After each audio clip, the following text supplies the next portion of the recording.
কি আর ফটকে, তুই এখানে বসে আছিস? সামনে মাধ্যমিক পরীক্ষা, জানিস না নাকি? চল ঘরে গিয়ে পড়তে বস।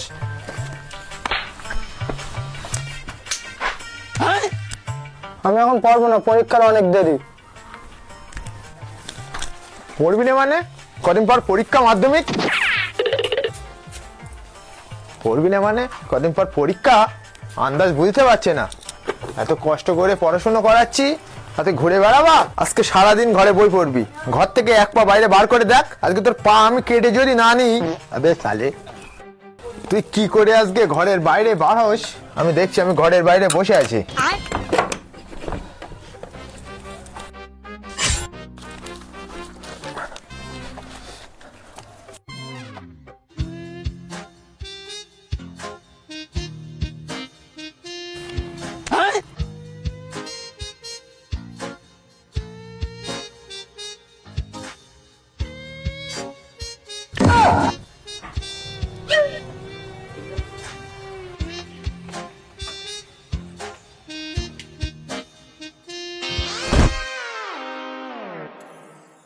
আনন্দবাজার পত্রিকা।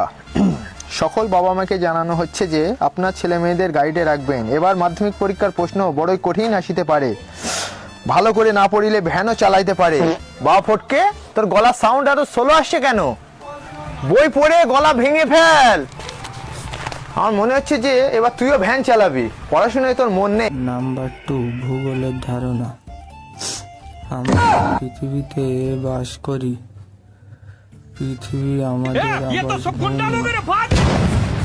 শালা জানলা দিয়ে পালালো, জানলাটাও দিতে আমার মনে ছিল না। উফ, ও দিয়ে যে কি করব আমি, আজকে না মেরে ভাত খাবো না। এই ফটকে, শোন শোন,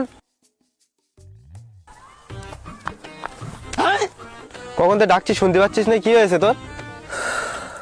কি আর বলবো কষ্টের কথা। যার জীবনে বিয়ে নেই, বউ নেই, তার পড়াশুনো করে কি লাভ? এই ফটকে, তোর পা তো বিশাল লম্বা হয়ে গিয়েছে। সামনে মাধ্যমিক পরীক্ষা, তুই বই না পড়ে ঘরের জানলা দিয়ে পা বার করে তুই এখানে এসে কি করছিস? হ্যাঁ, কি আব্বা, করছিস? আমার একটা বিয়ে করিয়ে দাও, ছোট দেখে একটা। না মানে আমি যদি নাও চাই, জোর করে হলেও করিয়ে দাও, না হলে আমি নষ্ট হয়ে যাবো আব্বা। ও আচ্ছা, তাহলে এই ব্যাপার, তুই নষ্ট হয়ে যাচ্ছিস? সামনে তোর মাধ্যমিক পরীক্ষা, বই না পড়লে নষ্ট হচ্ছিস না, আর বিয়ে দিচ্ছি না এর জন্য নষ্ট হয়ে যাচ্ছিস? আজকে তোকে আমি নষ্টই করে দেবো।